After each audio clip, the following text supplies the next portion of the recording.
Good morning, students. Today we will continue with the living things. Last class we discussed many aspects of living things. For example, growth, food, respiration. I'll try and revise it for you. Like I told, first is living things require food. Why living things require food? Living things require food for energy and for growth. Yes or no, children? Very important.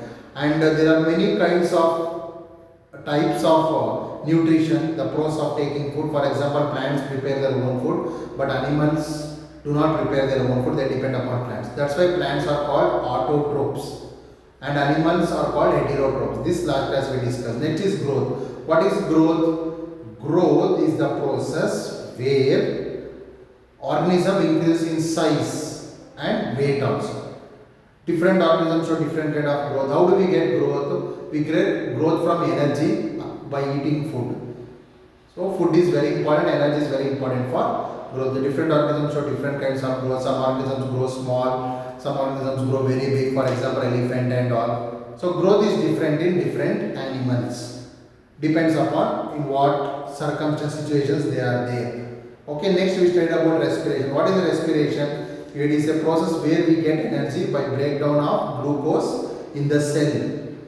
And what is breathing? Breathing is taking in oxygen and giving out food. Taking in oxygen and giving out food. Next we will go for the further aspects. We will go for the further aspects of this one. Further aspects of living things. Like I told, spider does respiration by book lungs. Chicken also does by book lungs. Sponge does respiration by flow of water. Fish does respiration by gills, and caterpillar does respiration by spiracles. These are the different respiratory organs. How does the plants perform respiration? Plants perform respiration by stomata. Inside the stomata, there will be exchange of gases. In stomata, there will be exchange of gases. We do by lungs. We human beings do respiration by lungs, and fish by gills. And like I told, chicken by book lungs, spider by book lungs, and cockroach by spiracles. What is a spiracle? On the abdomen of the animal, there will be openings like this. Openings like this. These openings are called as spiracles. Openings are called as spiracles. Openings are called as spiracles. Today we will go for the next aspect of living things. Which is the next most important aspect of living things? Next important aspect of living thing is excretion. Excretion. Excretion. What is excretion? The process where we remove waste from our body is called as excretion. How are the waste generated? For example, in case of respiration, what will happen? In case of respiration, the oxygen will break down the glucose inside the cell and produces energy. In this process of respiration, there will be carbon dioxide released. Carbon dioxide is not useful for our body, it is harmful. It is a waste product. If it is not removed, it will affect our body. This is called as waste product. This should be removed by the body. This is called as this process is called as excretion. Not only carbon dioxide, there are many other waste products like urea, uric acid, ammonia. Different animals release different kinds of waste. Even plants also generate waste, different kind of waste. This process of removing waste from the animals is called as excretion. So this is another important factor in living things is called as excretion. Excretion is the process where the organisms remove waste from the body.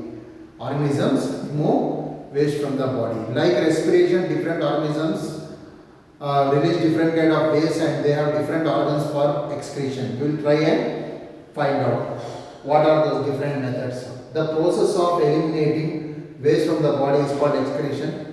Plants eliminate harmful waste substances in the form of resins and gums. So plants, children, mostly plants store the waste products in the leaf. Once the leaf falls, most of the waste products from the plant is lost. And plants also release waste in the form of resins and gums. So these are some chemicals. Plants also lose water. We also do sweating. We release water through sweating. Plants release water by a process called as transpiration. Plants release water by a process called as transpiration. This is some of the methods of excretion. For example, fishes release ammonia as their waste product, and birds uric acid. We release urea. These are some of the waste products released by the different animals.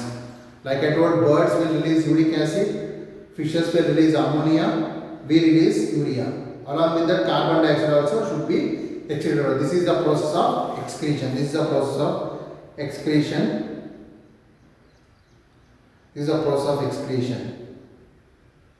This process of eliminating waste from the body is called excretion. Plants eliminate harmful waste substances in the form of secretion, such as resins and gums. Animals possess different organs for excretion. Animals excrete waste in the form of ammonia, uric acid, carbon dioxide, and certain salts. Got it, children? This is about the excretion. Once again, I will tell about excretion for you. Excretion is the process where plants remove waste from their body. Very important. What will happen if the waste are not released? The waste are not released, they become poison and we may get killed also. We may die. Okay, so that's why very important that we should release, because these waste, when they become more in our body, they become poison and they may kill us. Okay. And next, different animals, different kind of chemicals as their excreted products. For example, ammonia is released by fishes, uric acid released by birds, and we release urea, and carbon dioxide, very important. During respiration, carbon dioxide is generated. So carbon dioxide is generated. This carbon dioxide should be removed, otherwise it is harmful for our body.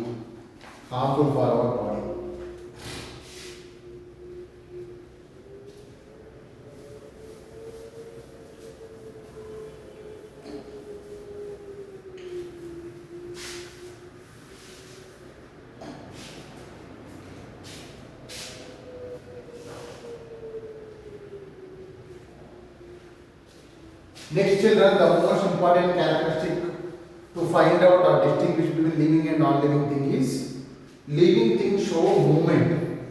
They move from place to place in search of shelter, food, or various things are there. Movement. We will discuss about movement. Even though plants are living organisms, they cannot move as their roots are fixed firmly to the soil. The most important thing is, children, out of all the living things, plants cannot move from place to place. Why? Because they have roots. The roots are fixed to the ground. That's why they cannot move. But in spite of that, plants are living things. Why? Because plants do respiration, plants show growth, plants show reproduction. The reproduction we will discuss later. For all these things, just now should understand that plants are one of the living things which cannot move. Animals, we can move because we have hands and legs. We can move freely. We animals move more compared to other all living things.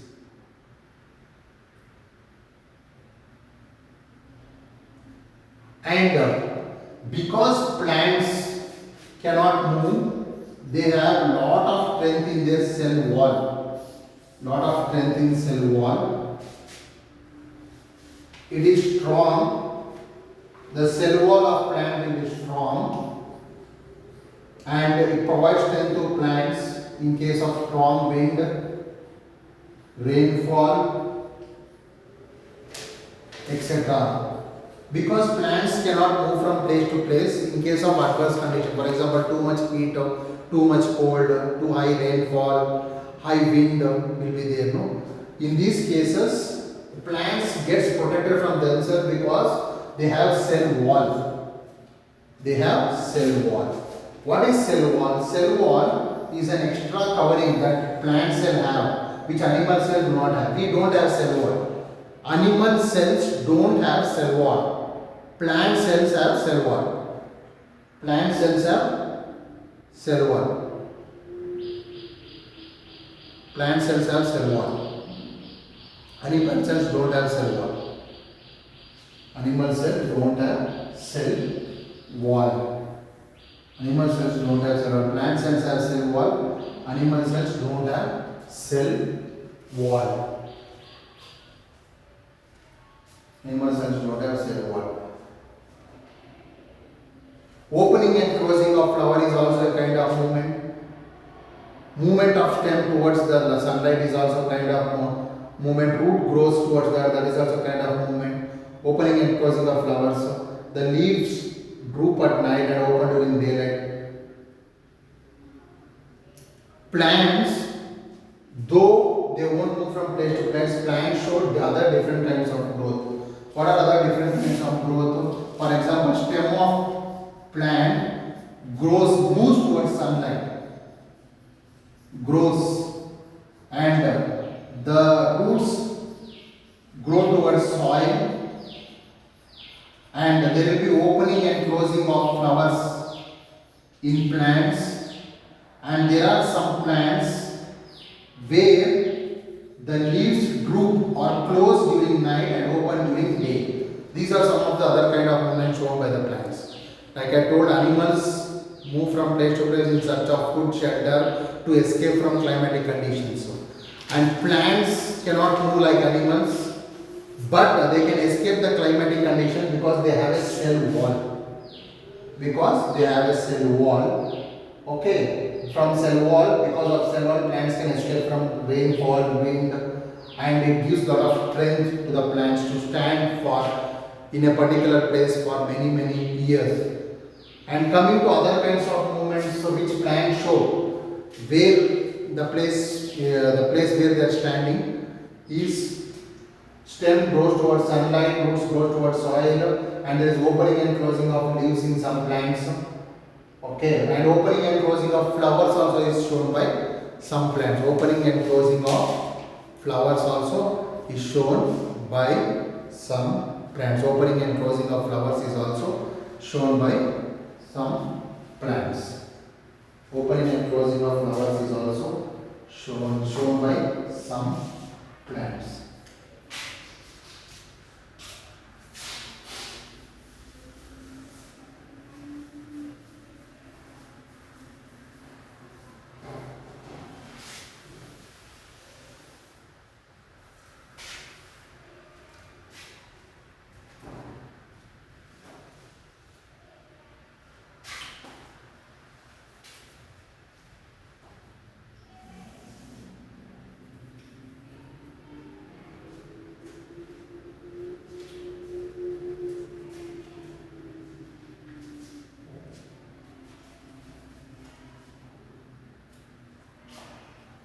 The factor which we were discussing about living organisms was movement.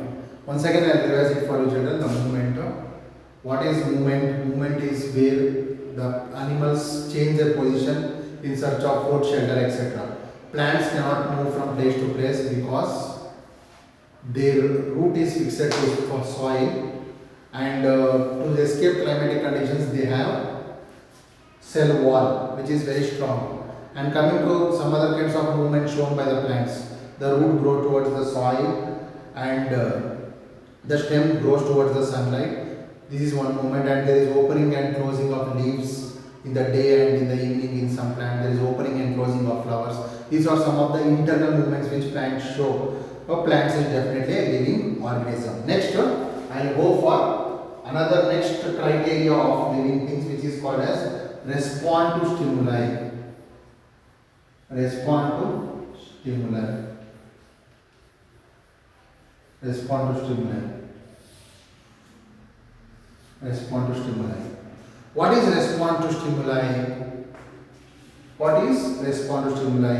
Response to stimuli is another important characteristic shown by the living things. See, there are many things happening around us. There is light falling, there is more heat, there is sometimes cold, and there will be sometimes snowfall. There are many things happening around us. Sometimes the temperature increases, sometimes the temperature decreases. We living organisms, we respond to changes in the environment. We respond to changes in the environment. This is called as respond to stimuli. Very, very important. Respond to stimuli. For example, when we step on a hot object or bull, we take our leg back. That is respond to stimuli. When we touch a hot object, we take our hand back. That is respond to stimuli. Okay, plants grow.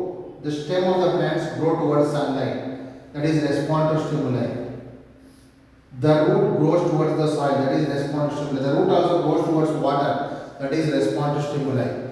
So this is what is respond to stimuli. Living organisms respond to changes in the environment. Light, heat, soil, water. Living organisms show response to the changes in the environment. This is called as respond to stimuli. So we will try and stimulus is the change in the immediate environment of a living organism. Every living thing responds in some way or the other to the stimuli. Plants respond to environmental stimulus like light. Plants grow towards light. Roots of the plants grow away from the sunlight. The response in plants to stimulus can be observed easily. That is, touch me not plant. Very, very important is children, you have seen it, touch me not plant. Touch me not plant. So touch me not plant. Touch me not plant. On touching will close its leaves.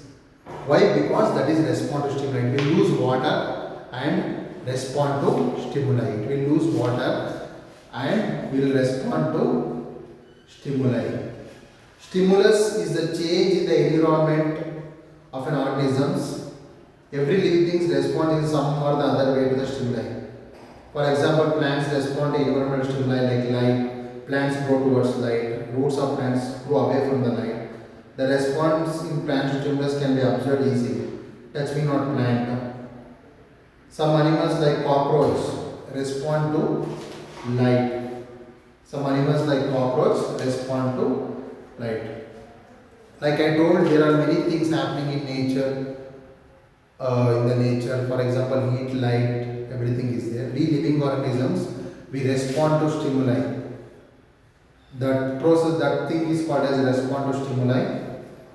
Okay, now what are some of the examples for respond to stimuli? When we touch an object, hot object, we take our hand back. Okay, stem of plants grow towards the sunlight, roots grow towards the soil. This is called as respond to stimuli. Touch me not plant on touching closes its leaves. It's called as respond to stimuli. Respond to stimuli.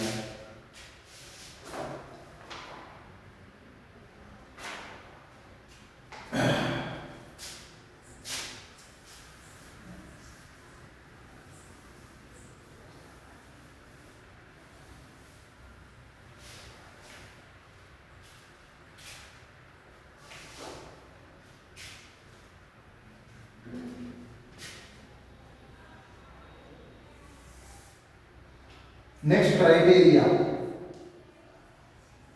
which we are going to study is reproduction. Reproduction. All living things reproduce. Then what is meant by reproduction? Reproduction is a process by which one organism gives birth to its young ones and try to continue their generation. What children living things, reproduction means? Reproduction is the process where organisms produce their young ones and continue their generation. There are different methods of reproduction. For example, some animals lay eggs, some animals directly give birth to young ones. There are many methods by which animals does reproduction. Reproduction is very very important. Otherwise, the animal will become extinct. Reproduction is very very important. Reproduction is very very important to continue the generation. Continue the generation. Like I told, a deer produces another deer, a elephant produces another elephant, a tiger produces another tiger. These are some of the kinds of reproduction. Animals, there are many different kinds of reproduction, different ways of reproduction. Two of them are there. One is some animals lays eggs and some animals directly give birth to young ones. Some animals directly give birth to young ones. Reproduction. Like I told, why animals should do reproduction? Because without reproduction the animals cannot continue their generation. If they won't continue their generation, then the organisms will become extinct. Extinct means they will be not there. For example, one deer will not produce another deer. What happens after certain years? All the deer will die and there will be no deer. Human beings, if we stop reproducing, what will happen? That after some years, many years probably, 100 years ago, there will be no human beings. Every human being, current human being will age and he will die. So that's why reproduction is very very important. And there are two main methods of reproduction. One is called as oviparous. Oviparous. And another is called as viviparous. Oviparous and viviparous. What is oviparous? Oviparous is the process where animals give birth to young ones for doing reproduction. Laying eggs, chicken, birds, reptiles, fish, they all lay eggs. From the egg, the young ones will be formed. But there are another group of animals called as mammals. Mammals directly give birth to young ones. Mammals directly give birth to young ones. Mammals directly give birth to young ones. And how do the plants reproduce? Plants reproduce by producing seeds. Plants produce fruits. Inside the fruit there will be seeds. The seeds, when put in the soil, will develop into another new plant. Plants reproduce by seeds. Plants can also produce by different ways. Reproduce by different ways. For example, stem. If you cut the stem of some plants and plant it, it will develop into a new plant. And in sometimes leaves can develop into a new plant. In some plants the root can develop into new plants. There are many methods where one plant can produce another plant. But the most important is by producing seeds. Plants produce seeds. Using the seeds we can get another plant. This is one of the best methods we can tell. This is so. Once again I will revise children reproduction. Reproduction is a process where organisms give birth to young ones. There are two methods. One is laying eggs, another is directly giving birth to the young ones. Plants reproduce by seeds. Plants reproduce by seeds.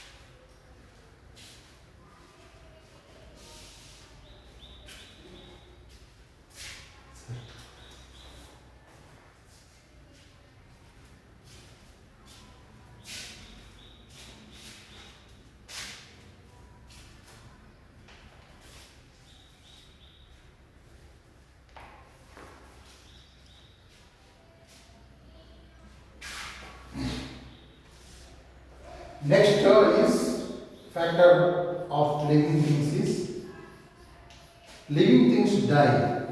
The most important characteristic of living things is living things die.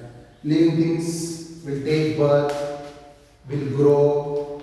Once it stops growing, they will start to age, they will become old, and after becoming old, they die.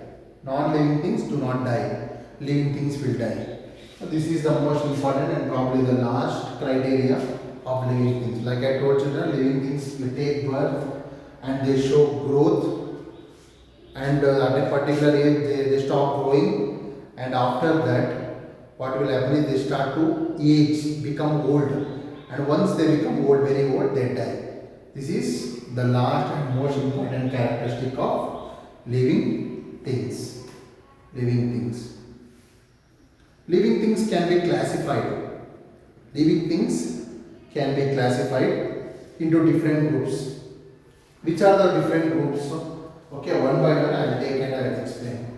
Number one, bacteria. What is bacteria? Bacteria, we all know it causes diseases. But how does actually bacteria look like? Bacteria is a single-celled organism. Single-celled organism that don't have a nuclear membrane.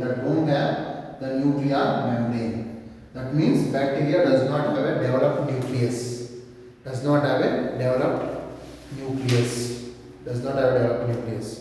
So first group is bacteria because they were the first to come, and one of the oldest organism is bacteria. Oldest.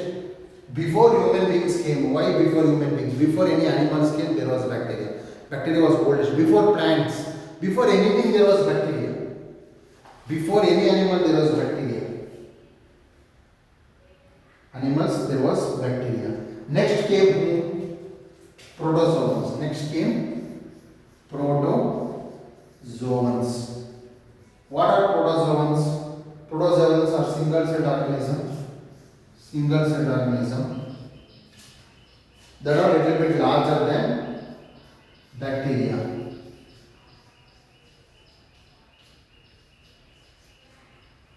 Protozoans are single-celled organisms that are larger than bacteria. They may be autotrophic. Protozoans have a developed nucleus. We can write like this protozoan. We can tell that they have a developed nucleus.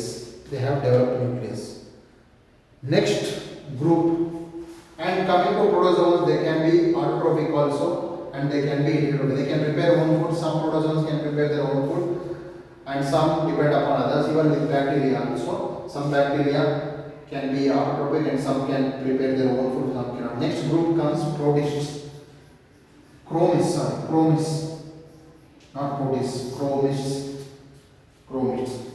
What are chromists? It is plant-like organisms which range from very small to very large. Chromists are plant-like organisms which are found in very small size as well as very big size also. It's found in very small size, very big size also.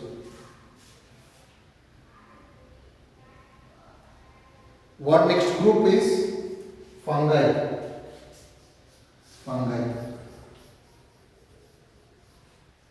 What are fungi? Fungi are multicellular and rely on breaking down organic matter as they are not able to make their own food. Fungi, or fungi sometimes will be growing on bread, coconut and all. Cottony woolly structure. So these are fungi. They are multicellular and grows on dead and decayed organisms. Mushrooms grow on cotton material, dead and decayed animals, fungi, and they cannot prepare their own food. Fungus cannot prepare their own food. They are saprophytic. They grow on dead and decayed. Next comes plants. You all know about plants. Plants are autotrophic and do photosynthesis. Next comes animal. Animals are multicellular and they depend upon plants. They are heterotrophic. They cannot depend upon plants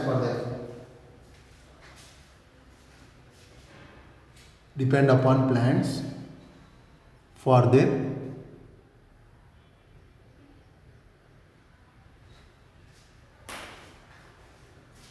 Once again, children, bacteria, protozoan, chromists, fungi, plants, animals. These are so the oldest are bacteria. The most recent which came is animals. Never forget. Oldest are bacteria. The most recent is